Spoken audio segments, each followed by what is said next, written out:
Yes, come in. Sit down. রবিক সাহেব, হঠাৎ করে আপনি আমার রুমে যাক, এসেই যখন পড়েছেন তখন আপনাকে একটা গুড নিউজ দিই। কোম্পানি ম্যানেজমেন্ট আপনার পারফরমেন্সে খুব বেশি হ্যাপি। আপনাকে মার্কেটিং ম্যানেজার থেকে হেড অফ মার্কেটিংয়ে প্রমোশন দিয়েছে। This is your appointment letter and congratulation. Thank you sir. এটা লাগবে না স্যার। লাগবে না মানে? এটা আপনি এটা নেন। কি এটা? স্যার এটা আমার রেজিগনেশন লেটার। হোয়াট? কি বলছেন? মাথা ঠিক আছে তো? আজকে প্রমোশন দিচ্ছি আর আপনি আজকে বলছেন রেজিগনেশন লেটার। Anything wrong? না স্যার, আমি কন্টিনিউ করবো না স্যার। কি কন্টিনিউ করবেন না? আরে একটা জিনিস রবিক সাহেব বুঝছেন, এই যে ধাপ, একটা ধাপ থেকে আপনি আরেকটা ধাপে চলে যাচ্ছেন, বুঝছেন? আপনার লাইফস্টাইল চেঞ্জ হচ্ছে, আপনার স্যালারি রেঞ্জ অ্যাটলিস্ট 7 ডিজিটে আসছে। এটা বুঝতে হবে। কুল কুল রবিক সাহেব, কুল। ফান করছেন না তো? না স্যার, হ্যাঁ, না আমি চাকরিটা করবো না স্যার।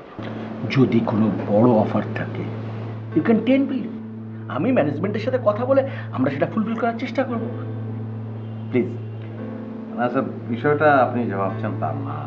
মানে আমি চাকরিটা করবো না স্যার, ফাইনাল। রবিক সাহেব, ডিসিশনটা আপনি যেহেতু নিয়েই ফেলেছেন সে ব্যাপারে তো আমার বলার কিছু নেই। তবে একটা কথা আমি আপনাকে বলি, আমি এটা রাখলাম, আমি অফিসিয়ালি নিচ্ছি না।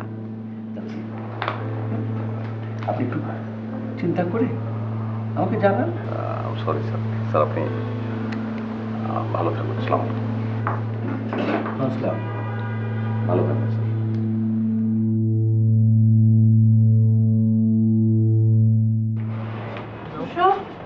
বোতাম লাগিয়েছ দেখি। আর তোমার হলো? প্রায়। দেখি বোতামটা লাগো।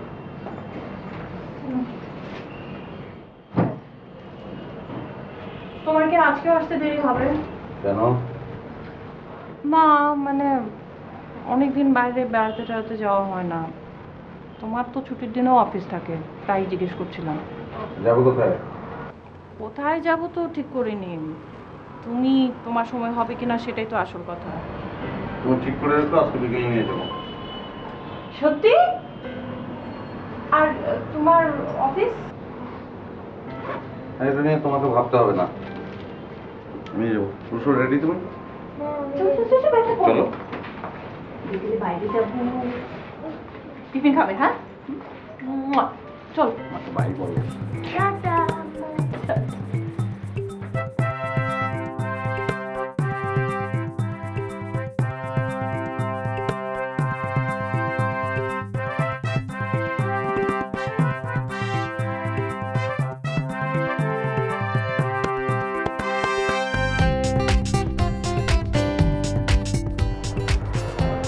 মামা যাবেন? Lake drive road. অন্য রিক্সা দেখেন। মামা যাবেন? স্যার আপনি রিক্সা চালাচ্ছেন? হ্যাঁ, এটা রিক্সা। কিন্তু কেন স্যার? তুমি এখন কোথায় যাচ্ছ? অফিসে? জি স্যার। দেরি হয়ে যাচ্ছে, তাড়াহুড়া। জি স্যার। তা এখন অফিসে ঢুকে কি করবে? বিকেল 5টা পর্যন্ত র্যান্ডম কাজ করবে, তারপর বাসায় ফিরবে। আর যদি বাসার বাজার করতে হয় তাহলে বাজার টাজার করে বাসায় ফিরতে রাত 8টা। তারপর ফ্রেশ হয়ে আরও 2 ঘন্টা অফিসের কাজ, তারপর খাওয়া দাওয়া, আবার সকাল 7টায় এলাম। কত বছর চাকরি? স্যার 4 বছর। তো 4 বছর ধরে একই রুটিনে কাজ করে যাচ্ছ, তোমার বোর লাগে না? আমি ক্লান্ত। অবশ্য আমার ফিক্সড ডিপোজিট করা আছে, সেখান থেকে টাকা আসে, সেই টাকা থেকে সংসার চলে। তারপর 2টা ফ্ল্যাট ভাড়া দেওয়া আছে, সেখান থেকেও টাকা আসে। আমি ভালো আছি, হ্যাপি। আমার সংসারে কোনো সমস্যা নাই। রিক্সা চালাই, কিছু একটা করতে হবে তাই। চলে চালালাম না, চলে চালালাম না। স্যার যাবেন নাকি? কোথায় যাবেন? 13 নম্বর।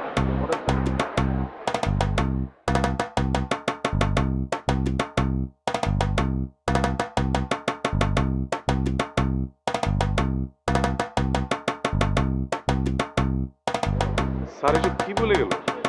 স্যার কি পাগল হয়ে গেল নাকি? আরে আমার office sir.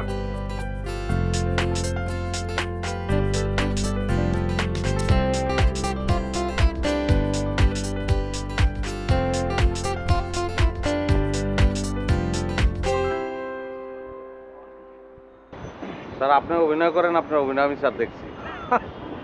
Thank you, thank you. আচ্ছা, কত দিব? আপনি খুশি স্যার। স্যার আমিও কিন্তু অভিনয় করি স্যার। আপনিও? জি স্যার। ও গুড, ভেরি গুড। কিন্তু মানে আপনাকে দেখেছি বলে মনে হয় না ফিল্মে অ্যাক্টিং করেন। না স্যার, বাস্তব জীবনে অভিনয় করি, এই যে রিক্সা চালাই স্যার। না, তা ঠিক। আমরা প্রতিটা মানুষই প্রত্যেকটা সময় কোনো না কোনো চরিত্রে অভিনয় তো করছি, কিন্তু আমাদের অভিনয়টা একটু ভিন্ন। কিরকম স্যার? না মানে এই যেমন ধরেন আপনি রিক্সা চালাচ্ছেন, মানে এই মুহূর্তে আপনি রিক্সা চালকের চরিত্রে আছেন, জীবিকা নির্বাহ তাগিদে। আমাদের জীবনটা কি জানেন, আমরা সব সময় প্রতিটা মুহূর্তে বিভিন্ন চরিত্রে অভিনয় করছি।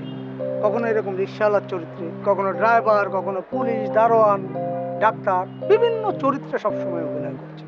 তবে যখন যে চরিত্রটা করি সেই চরিত্রটা নিজের মধ্যে আমরা ধারণ করার চেষ্টা করি, আর এভাবে প্রতিটা চরিত্রের কিছুটা হলেও স্বাদ আমরা উপলব্ধি করতে পারি, যেটা পৃথিবীর অন্য কোনো পেশার মানুষের দ্বারা মানে এই স্বাদ নেওয়া সম্ভব না। এটাই জীবনের মনে করেন অভিনয় জীবনের একটা বড় পাওয়া। স্যার আপনাদের এই পেশায় কি এরকম কোনো ব্যাপার আছে, মানে মনে করেন যে একবার অভিনয়ে ঢুকলেন তো সারা জীবন কি অভিনয়ই করতে হবে, এরকম কিছু? আরে না না, তবে কিছু নিয়ম তো সব জায়গায় থাকে। যদি এখানে মনে করেন যে আমি কোনো ডিরেক্টরকে ডেট দিতাম, তো সেই ডেট অনুযায়ী সময় মতো তার সেটে যাওয়া, শুটিং শেষ করে আবার আসা, এটা তো একটা নিয়মের মধ্যেই পড়ে, ওটা বলতে হয়। আর যদি ডেট না দেয় তাহলে তো কোনো প্রশ্নই নাই সিস্টেমে। ও আচ্ছা, কথা মনে করলেন না স্যার। স্যার আপনি আমার একটু সাহায্য করবেন স্যার। কেমন? স্যার আমি একটু অভিনয় করতে চাই স্যার। মানে ব্যাপারটা তো, অভিনয়টা তো এত সস্তা জিনিস না যে কেউ চাইলেই পারে না। না স্যার, বিষয় সেটা না, সস্তা না, অবশ্যই দামি স্যার, কিন্তু স্যার আমার মনে হয় কি আমি পারবো। আপনি একটু যদি ব্যবস্থা করে দিতেন, আর আমি যদি না পারি তাহলে স্যার আপনার দোষ দিব না স্যার। দেখেন, আমি তো শুধুমাত্র অভিনেতা, অভিনয় করি, আমার তো এই ক্ষমতা নাই, এটা করে ডিরেক্টররা। স্যার আপনি যদি ডিরেক্টরদের একটু বলে দেন স্যার। ঠিক আছে, আসবেন, আমি ডিরেক্টরকে বুঝিয়ে বলবো। কোনো এক সময় আসি। স্যার আপনার নাম্বারটা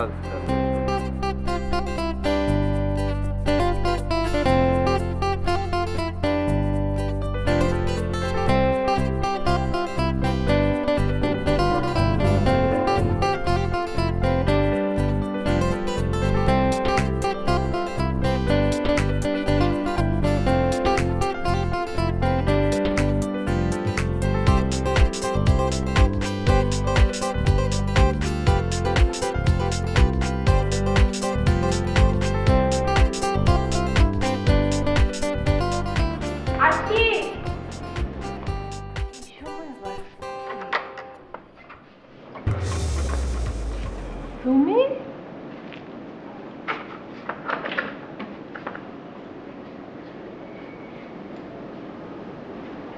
তুমি অফিসে যাওনি? হ্যাঁ গিয়েছিলাম, একটু কাজকর্ম খুব একটা ছিল না, আর শরীরটাও ভালো লাগছে না, চলে আসলাম। ও, তুমি চা খাবে? চা বানাই? চা খাবো না, বরং তুমি একটা কাজ করো, তুমি রুশুর স্কুলে গিয়ে স্কুল থেকে ওকে নিয়ে আসো। আচ্ছা ঠিক আছে, আমি তাহলে রান্না নামিয়ে রুশুকে নিয়ে আসবো। তুমি একটু ফ্রেশ হয়ে রেস্ট নাও।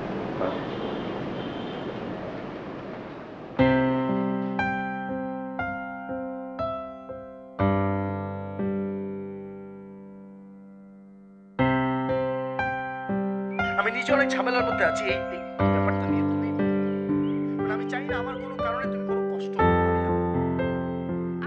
আমি কোনো কষ্ট পাচ্ছি না। আমি জাস্ট তোমাকে নতুন করে আর কোনো ঝামেলায় ফেলতে যাচ্ছি না। আমি চাচ্ছি না তুমি আর কোনো টেনশন নাও। তোমার কারণে তো আমার ভয় লাগছে।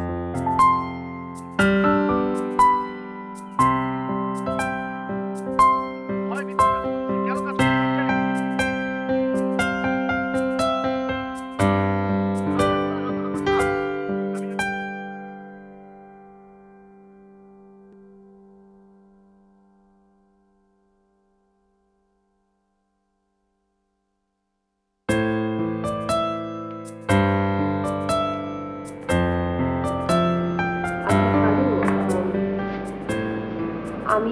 কয়দিন বাসায় ছিলাম না তোমার সাহেব কি কোনো মেয়ে গেস্ট এনেছিল? হ্যাঁ কাট। ভাই, আপনি এই বাসার একজন কেয়ারটেকার, আর উনি হচ্ছেন আপনার সাহেবের স্ত্রী ম্যাডাম। সেই জায়গায় আপনি ওইভাবে ক্যারেক্টারটা ফিল করে বলতে হবে। আসলে আপনি অনেকদিন আমাকে কল দিয়েছিলেন বা মিলন ভাই আমাকে রিকোয়েস্ট করেছিল, এই জন্য আপনি ক্যারেক্টার দিয়ে দিয়েছেন। একটু ফিল করেন যে আপনি এখন এই বাসার একটা কেয়ারটেকার। যাই সুন্দর করে যাই। যাই রোল রেডি। করতে পারবো না, শিখিয়ে দিয়েছে না।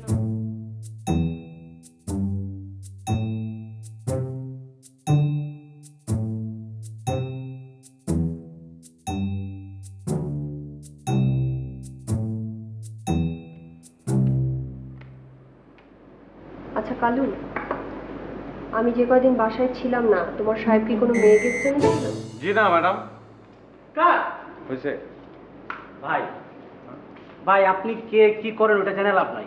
একটু ফিল করেন, এখন আপনি একটা বাসার কেয়ারটেকার, আপনার বসের ওয়াইফের সাথে কিভাবে কথা বলবেন? নর্মালি বলবেন জি না ম্যাডাম বা জি না ম্যাডাম। যাই, পারবেন? মানে উত্তেজিত হওয়া যাবে না। আচ্ছা আপনি জান, আমি বলছি, হ্যাঁ আপনি ঠিক আছে। রোল করেন। যাই। আপা একটু দেখেন। আপনার নাম কি? আমার রফিক। আচ্ছা, আপনার বাসায় কি কোনো কাজের লোক আছে? হ্যাঁ আচ্ছা, কি নাম ওনার? ওনার হারুন। হারুন। আপনি ফিল করেন যে আপনি হারুন।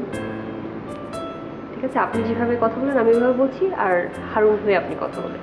ডেলিভারিটা ওইভাবে দিলেই হয়ে যাবে। ঠিক আছে? যাবো যাবো। রোলিং। Ready reset. ভাই বুঝতে পেরেছেন?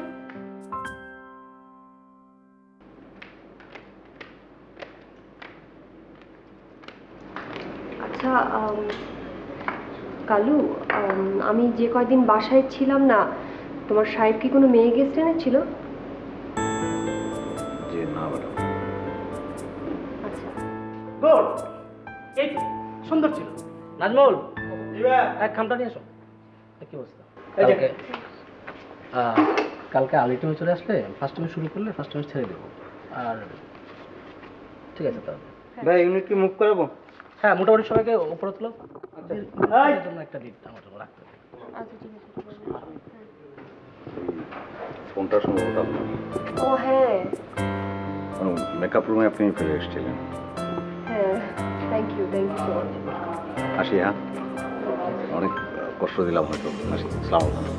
One that was waiting for me. It took so long. Still I believed somehow the one that I needed would find me eventually.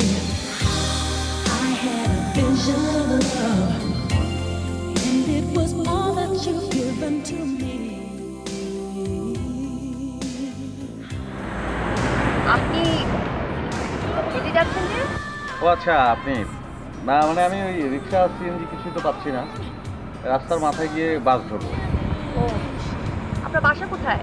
Dhanmondi 28। আমার বাসা ওইদিকে, আপনি চাইলে আমার সাথে যেতে পারেন। আপনি গাড়ি একটু পেছনে তো? And now I know I've succeeded in finding a place I can see. I had a vision of love, and it was all that you've given to me. I had a vision of love, and it was all that you've given me. I realized a dream.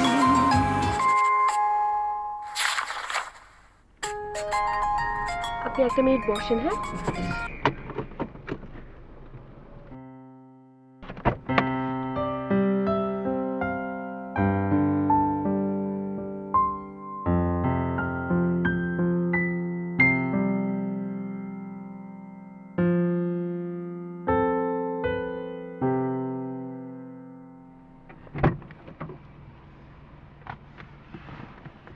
Sorry, হ্যাঁ?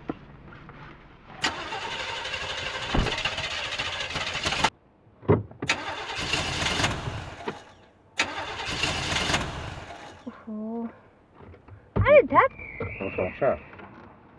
গাড়ি এখন আমার start নিচ্ছে না। আচ্ছা, কিছু মনে না করলে আমি একটু দেখতে পারি? আপনি ওই মানে সামনেটা একটু খোলেন। আচ্ছা।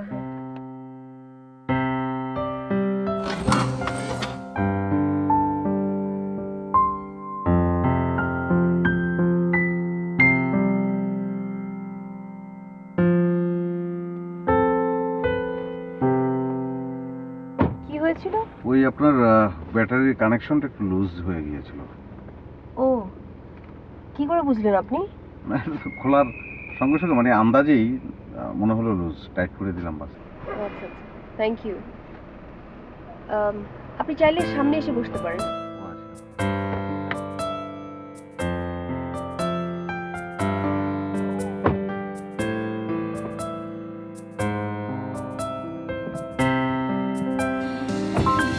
And the visualize the love that came to be. Feels so alive. I'm so thankful that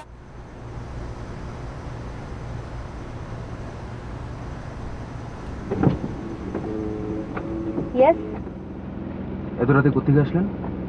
shooting ছিল। শুটিং? এত রাত পর্যন্ত শুটিং হয়? হ্যাঁ। ঠিক আছে, ড্রাইভিং লাইসেন্স দেন আর গাড়িকে অ্যাপ্লাই করে দেন।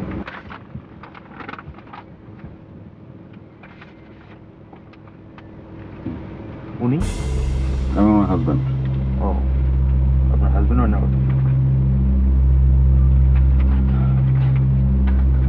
ঠিক আছে, সাবধানে চলবেন, এত রাতে চলা ভালো না। ভালো থাকবেন।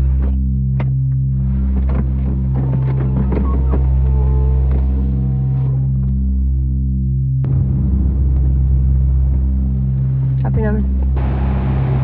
জি। আপনাকে নামতে বললাম।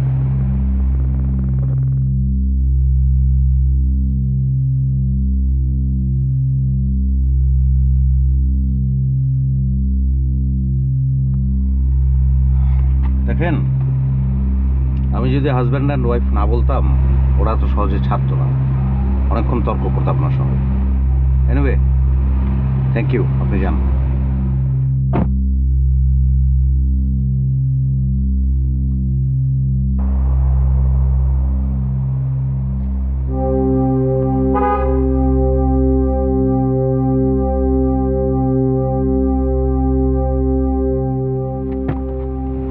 জি। উঠুন।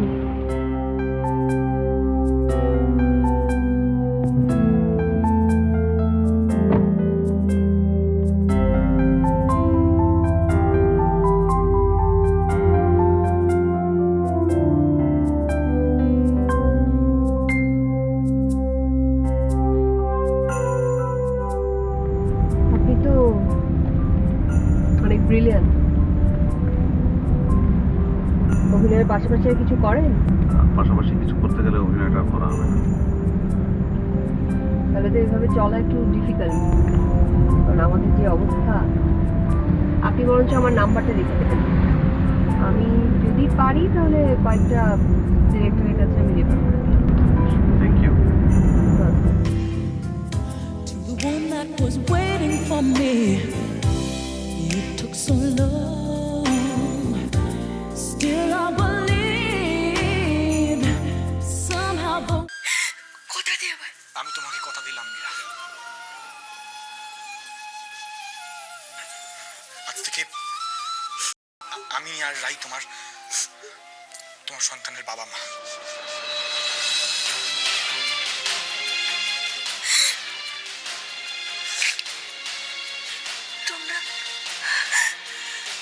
তোমরা সবাই আমাকে ক্ষমা করে দিয়েছো তো বাবা? এসব তুমি কি বলছো? আমি তোমাকে বলেছি তুমি আমার মেয়ে। হ্যাঁ, বাবার কাছে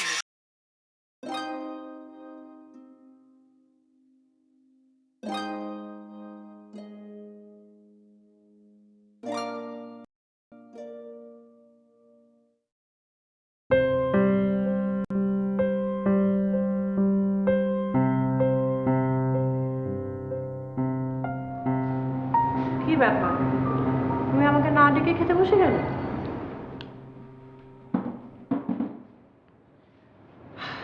তোমার কান্না দেখে আমার মনে হলো তুমি গভীরভাবে শোকাহত।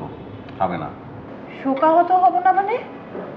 ইস, কাজের মেয়েটার উপর কি পরিমাণের অমানবিক নির্যাতনই না করলো। জানো, কাজের মেয়েটাকে খেতেও দেয় না। ও কিন্তু আসলে কাজের মেয়ে না, কাজের মেয়ে সেজে এই বাড়িতে ঢুকেছে যাতে নিজের অধিকার আদায় করতে পারে। বুঝছি, আমার টিভি দেখা তোমার পছন্দ না। কেন পছন্দ হবে না? পছন্দ না হলে নিজে হাতে টিস্যু বক্স নিয়ে আমাকে দেই চোখের পানি মোছার জন্য। ও আচ্ছা, এটা তাহলে তোমার কাজ। আমার কাজ নাকি ভূতের কাজ? বাড়িতে ভূত আছে, ভূত দেবে তোমাকে টিস্যু? যাও, আমি আর টিভি দেখবো না। টিভি কেন দেখবো না? অবশ্যই টিভি দেখবে, কিন্তু পাশে টিস্যু বক্স নিয়ে দেখবে। সবসময় তো আমি থাকবো না, চোখের পানি ঠিক করে নেবো। থ্যাংক ইউ বুদ্ধি দেওয়ার জন্য। আর বুদ্ধি দিতে হবে না, আপনি খান। আচ্ছা, রুশো কি খেয়ে ঘুমিয়েছে? হ্যাঁ, ওকে খাইয়ে ঘুম পাড়িয়ে দিয়েছি।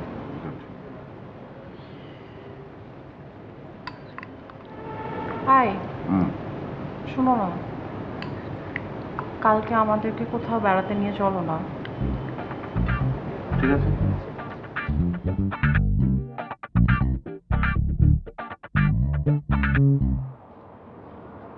হাই রফিক, আর কি হলো? এখনো ঘুমাচ্ছ? আরে ওঠো না, রুশো স্কুলে টাইম হয়ে গেল তো। ওঠো ওঠো ওঠো ওঠো। তুমি এক কাজ করো, তুমি রুশোকে স্কুলে দিয়ে আসো না। আচ্ছা ঠিক আছে, আমি না হয় রুশোকে স্কুলে দিয়ে আসলাম, কিন্তু তোমার অফিস? তুমি অফিস থেকে ছুটি নিয়েছো? High,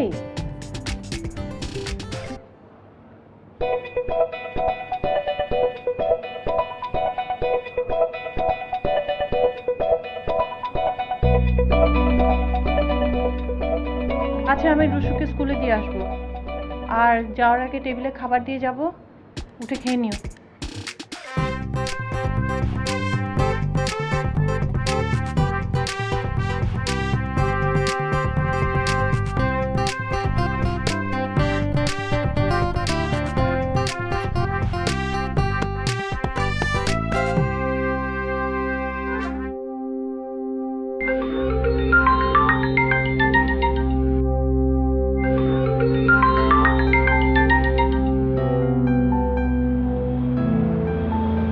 hello. কি হলো, ফোন ধরছিলে না কেন? ঘুমাচ্ছিলাম। এখন কটা বাজে জানো? না। ও শোনো, আমি তোমার নাম্বার ডিরেক্টর শাহরিয়ার সুমনকে দিয়েছি, উনি তোমাকে কল করতে পারেন। ওকে ওকে।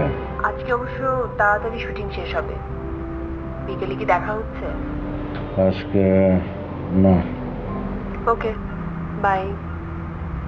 বাই।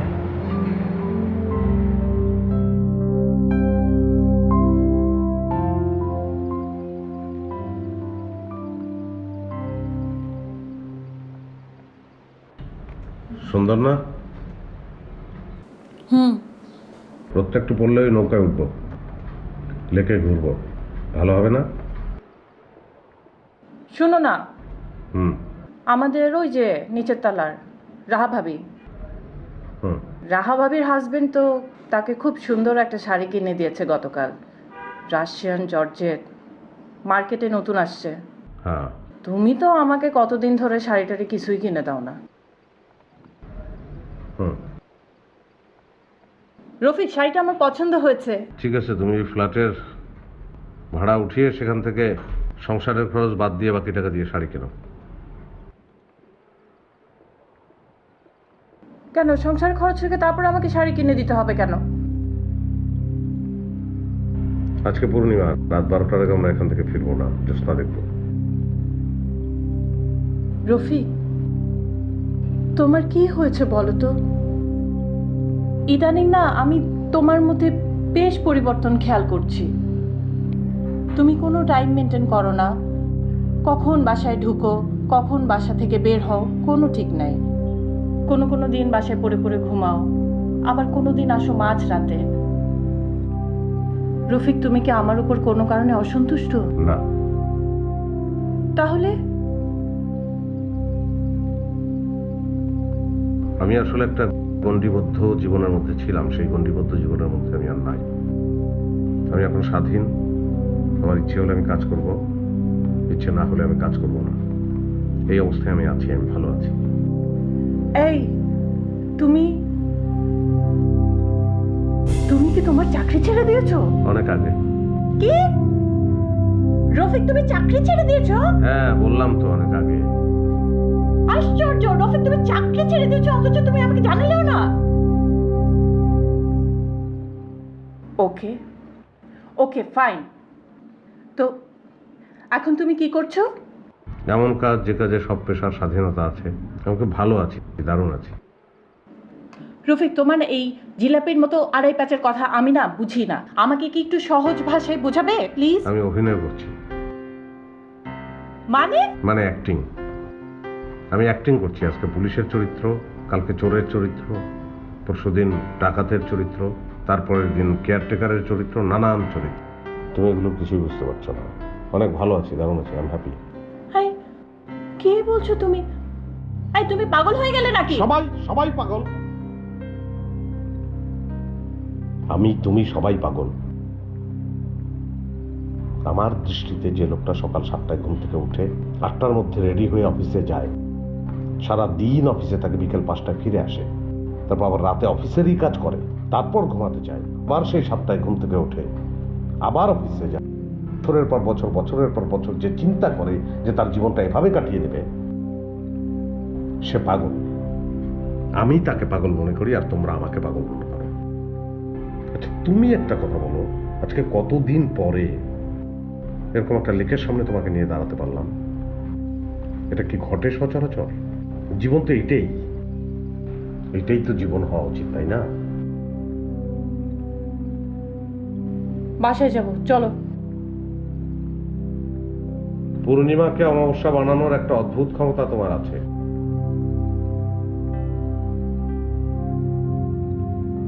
কি বললে?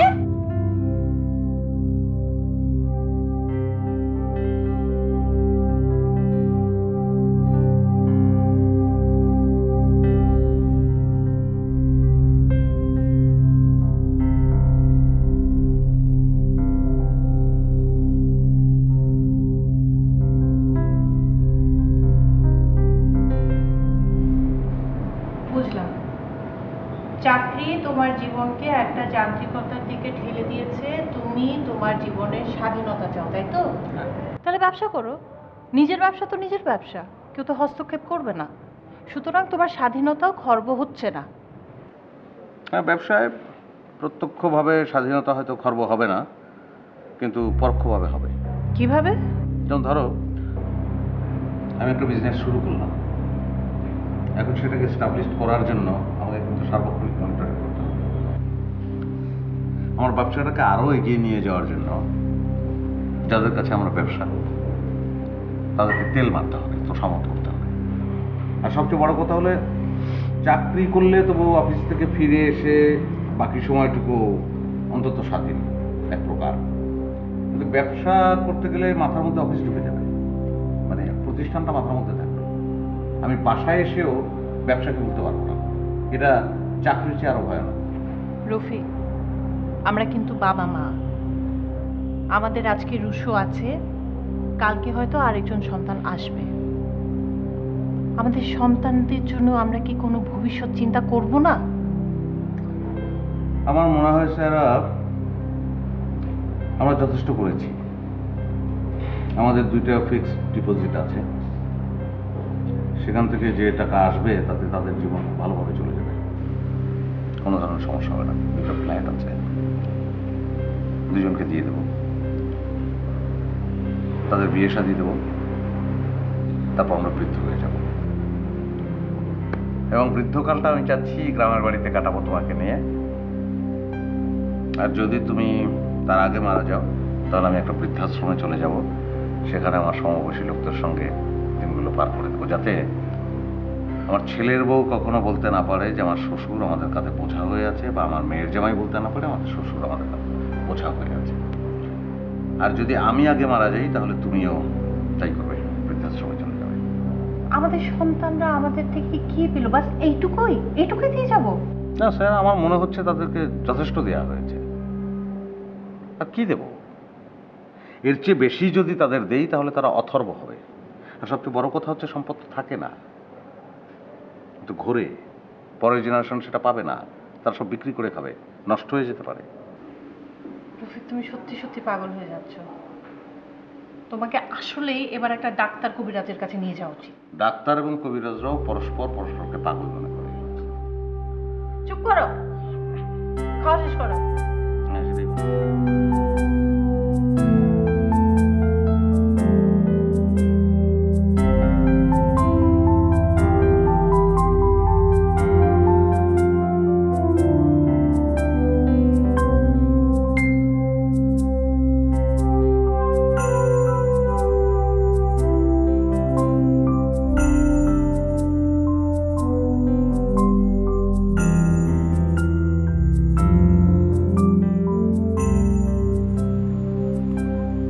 আমি এই জায়গাটা আগেও এসেছি,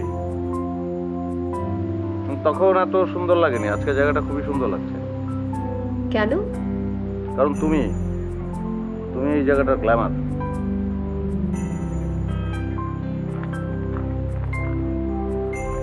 নাও আই অ্যাম সাকসেসফুল। মানে এতদিন পরে তোমার মুখ থেকে তুমি শব্দটা বের হয়েছে। তোমাকে তুমি বলার জন্য কত নায়ক অপেক্ষা করে থাকে, অথচ তুমি। তা হয়তো থাকে, কিন্তু যাই না কেন, দিন দিন তোমার এই সরলতার প্রতি আমার দুর্বলতা বেড়ে যাচ্ছে। তুমি না খুব সাধারণ একটা মানুষ, তাও কেমন যেন অন্য সবার কাছ থেকে আলাদা। হয়তোবা সেজন্যই। হয়তো কি? কি তুমি বোঝো না? বুঝি তো। কি বোঝো? বুঝি সেই জন্যই হয়তো আমাকে নিয়ে তোমার আকাশে উঠতে ইচ্ছে করে, বাতাসে ভাসতে ইচ্ছে করে, আমাকে নিয়ে তোমার সব কিছু করতে ইচ্ছে করে। আমার নাটকের ডায়লগ আমাকে দিচ্ছ?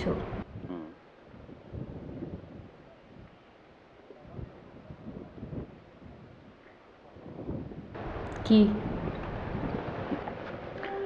সব নায়িকা কিরকম? মানে? মানে রেগে গেলে সবাইকে কি তোমার মতো সুন্দর লাগে, না এটা তোমার স্পেশাল কোয়ালিটি? ও, বেশি লেগেছে? তুমি ভুল জায়গায় হাত বোলাচ্ছ। মানে? আমার হাতে মারলে হাতে লাগে না, কোথায় লাগে? মনে লাগে। মনে রাখলে এখন কি করব? মনের মধ্যে হাত বুলাবো কি করে? মনে হাত বুলাতে হয় বাতাস দিয়ে। কি দিয়ে? বাতাস। ওকে। এখন যদি ঝুপ করে সূর্যটা ডুবে যেত তাহলে খুব ভালো হতো। কি হতো তাহলে? তুমি যেটা ভাবছো সেটা না, শুধুই রাত হতো।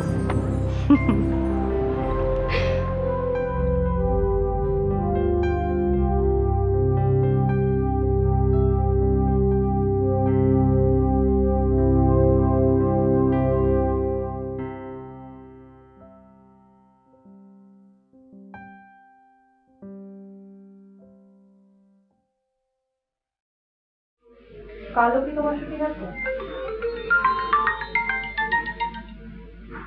হ্যাঁ,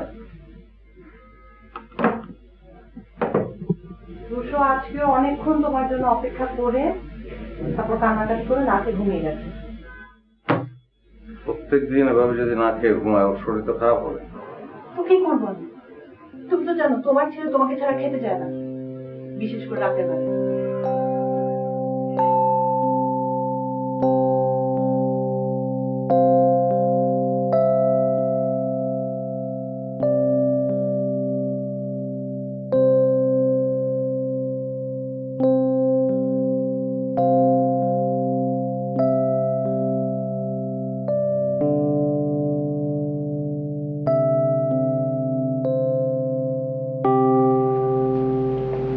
হচ্ছে ওই আমি খেয়ে এসছি, তুমি কি খাবে?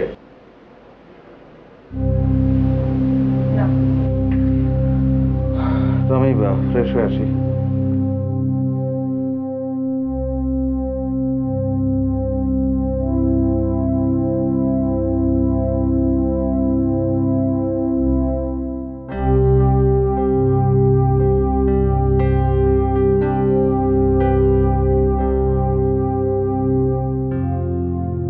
বাতাসটা সুন্দর না আজকে?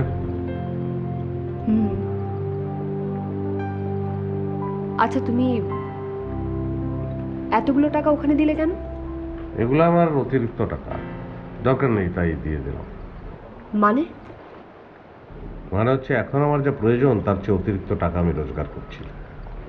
অতিরিক্ত টাকাগুলো আমার দরকার নাই বলেই আমি মনে করি আমি একটা অনাথ আশ্রমে টাকাগুলো দিয়ে দিই। আমি খোঁজখবর নিয়ে দেখেছি মনে কোনো সরকারি অনুদান যায় না। সেটা ঠিক আছে, কিন্তু আমাদের ফিউচার মিনস মানে টাকা দিয়ে দিলে ভবিষ্যতে কি হবে? শোনো, তোমাকে একটা প্রশ্ন করি, একটা পরিবারের বেঁচে থাকার জন্য কি কোটি টাকার প্রয়োজন আছে, নাকি একটা নির্দিষ্ট অঙ্কের টাকা হলেই জীবনটা চমৎকার করে পার করা যায়?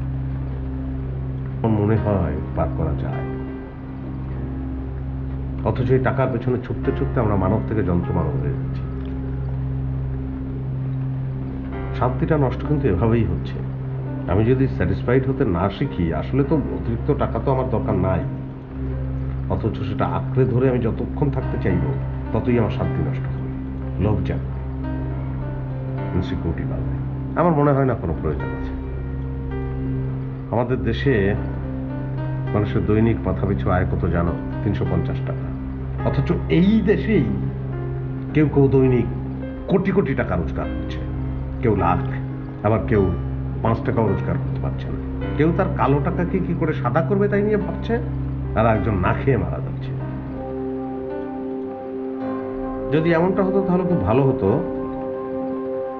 দেশে একটা মানুষের যতটুকু প্রয়োজন তার অতিরিক্ত যে টাকাটা সে রোজগার করছে সেটা যার নাই তার হাতে চলে যাবে, মেবি থ্রু গভর্নমেন্ট।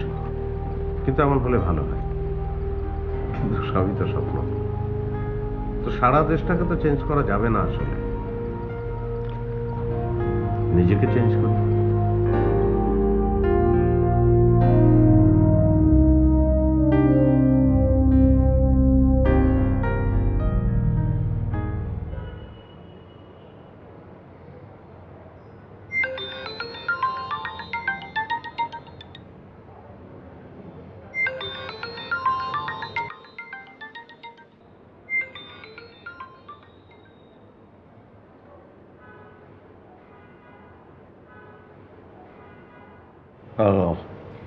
ভাইয়া, আমি আপনার বাসার সামনে 1 ঘন্টা যাবত বসে আছি গাড়ি নিয়ে।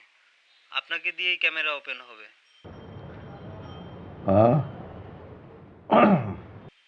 বলছি আপনাকে দিয়ে ক্যামেরা ওপেন করবেন তো? তো একটু যদি বেরোতেন, আমি 1 ঘন্টা যাবত অপেক্ষা করছি। গুড। ও আচ্ছা, হ্যাঁ, আমি আমি আজকে যাব না। না, আমি ঠিক আছে, আমি নামছি।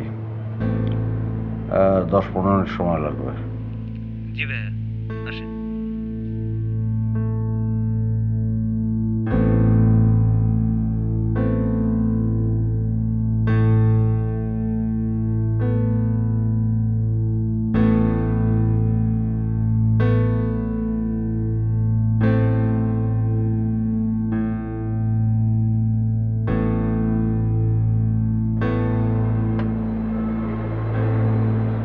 কি ব্যাপার,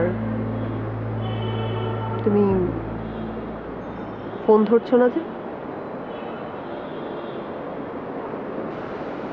কথা বলছো না কেন? কে ফোন করেছে? ডিরেক্টর শাহরিয়ার সুমন? আচ্ছা, ইদানিং তোমাকে অনেক ডিরেক্টরসরাই ফোন করছে, তুমি ফোন রিসিভ করছো না কেন বলো তো? তুমি যদি দিনের পর দিন ওদের ফোন না ধরো তাহলে তো ক্যারিয়ার তুমি আর বেশি দূর আগাতে পারবে না। আমি সিদ্ধান্ত নিয়েছি যে আমি অভিনয়টা আর করবো না। কেন? যান্ত্রিক জটিলতা, মানে? মানে এই যান্ত্রিক জীবন, কুমোর জীবন থেকে মুক্তি পাওয়ার জন্য আমি একসময় তোমাদের এই অভিনয় জগতে পা রাখি। আমি একসময় একটা চাকরি করতাম, ভালো চাকরি, প্রমোশনও হয়েছিল। যেদিন প্রমোশন হলো সেদিনই চাকরি ছেড়ে দিলাম। আর কারণ ওই সকালবেলা অফিসে যাওয়া, রাতে বাসায় ফেরা, আবার পরের দিন সকালে অফিসে যাওয়া, রাতে বাসায় ফেরা, মাঝখানে কিছু সময় পারিবারিক কর্মকাণ্ড, মানে পুরো ব্যাপারটা আমার কাছে খুব একঘেয়ে লাগছিল এবং অর্থহীন মনে হচ্ছিল। তো ভাবলাম অভিনয় করি, নানান চরিত্রের মধ্যে ডুব দিয়ে নানান চরিত্রের স্বাদ পাবো, সেটা বেশ ভালো লাগবে। কিন্তু সেটাও তো একই অবস্থা, ঘুরে ফিরে সেই কয়েকটা চরিত্রের মধ্যেই ঘুরছি। চাকরি করতে, সেটা তুমি আগে কখনো আমাকে বলনি। তোমাকে আমি আরো অনেক কিছুই বলিনি, যেমন আমার সাহেরা, আমার স্ত্রী, তার কথা বলিনি। তারপর আমার সন্তান দুশো, তার কথা বলিনি। স্ত্রী সন্তান? মানে তুমি ম্যারিড? Yes, married. মানে তুমি ম্যারিড, এই কথা তুমি আমাকে বলনি কেন? মানে তাহলে এতদিন আমার সাথে কি করছিলে তুমি? আমি অভিনয় করেছিলাম তোমার সাথে। আমার সাথে তুমি অভিনয় করেছো? হ্যাঁ। কেন কেন আমার সাথে অভিনয় করেছো তুমি? মানে অভিনয়ের শুরু থেকে ঘুরে ফিরে তোমার সেই পুলিশ, দারোয়ান, কেয়ারটেকার, অফিসের পিয়ন, চাকর, এইসব চরিত্রই তো শুধু করে যাচ্ছিলাম, মানে এইসব চরিত্রই ডাকছিল। আমার মনের মধ্যে খুব একটা বাসনা ছিল যে নায়কের চরিত্র করার, কিন্তু আমার এটাও মনে হচ্ছিল যেটা হয়তো আমি পারবো না। প্র্যাকটিক্যালি তোমার সঙ্গে সেই অভিনয়টা করলাম এবং আমি কনফিডেন্ট, আমার ধারণা আমি এটা পেরেছি। ও মাই গড, তুমি তো অনেক ব্রিলিয়ান্ট একজন অ্যাক্টর। সিরিয়াসলি, মানে আমার মতো একজন প্রফেশনাল অভিনেত্রী তোমার অভিনয় করতে পারিনি। তুমি আসলেই ব্রিলিয়ান্ট, এবং সেই জন্যই এত তাড়াতাড়ি এইখান পর্যন্ত আসতে পেরেছো, এইখান পর্যন্ত। কিন্তু আমি আসলে বুঝতে পারছি না কেন তুমি আমাকে দাবার গুটি হিসেবে চালালে। আমার দোষটা কি ছিল? না, তোমার কোনো দোষ ছিল না কাজল। আর তোমার দোষ, গুণ, ভালো মন্দ এসব বিচার করে আমি কাজটা করিনি, আমি কাজটা করেছি আমার নিজের জন্য। আর প্রত্যেকটা মানুষই প্রত্যক্ষ বা পরোক্ষভাবে আত্মকেন্দ্রিক, তুমিও। এই যে তুমি আমাকে ভালোবেসেছিলে, তার কারণ কিন্তু এটা নয় যে আমি তোমাকে ভালোবেসেছিলাম। আমাকে তোমার ভালো লেগেছিলে, তাই তুমি আমাকে ভালোবেসেছিলে। এটা তুমি করেছো তোমার নিজের জন্য। তুমি একজন আত্মকেন্দ্রিক মানুষ, আর আমি এই কাজটা করেছি আমার একটা ইচ্ছা পূরণ করার জন্য।